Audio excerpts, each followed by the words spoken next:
थंडीच्या दिवसात काम नकोशी वाटतं, कारण थंडी इतकी वाजत असते की मॉर्निंगला उठायची म्हणजे खूपच आळस येत असतो. अशा वेळेस काय करते ना, मॉर्निंगला उठून मी सकाळी सकाळी माझं सगळं अंघोळ वगैरे केली, केस वगैरे धुवायचे होते त्यामुळे केस वगैरे स्वच्छ केले. त्यानंतर मग बाहेर आली, जे काही कपडे होते ते लगेचच वॉश केले, कारण संध्याकाळपर्यंत सुकून जातील त्यामुळे.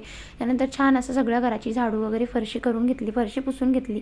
त्यानंतर मॉर्निंगला उठल्याबरोबर काय करते ना, की जी भांडी चहा वगैरेची जी भांडी होती, टिफिनची भांडी होती, ती सगळी छान असे स्वच्छ घासून घेतली. ओटा छान असा क्लीन करून घेतला. त्यानंतर मग ओटा पुसताना काय होतं ना, की जे काही ओट्यावरती पसारा असतो ते सगळं मला असं रिकामं करून घ्यायचं असतं. आणि मॉर्निंगला ही कामं केली तर दिवसभर अगदी आपल्याला फ्रेश वाटतं आणि आपला दिवससुद्धा अगदी म्हणजे खूप छान आणि पॉझिटिव्ह जातो.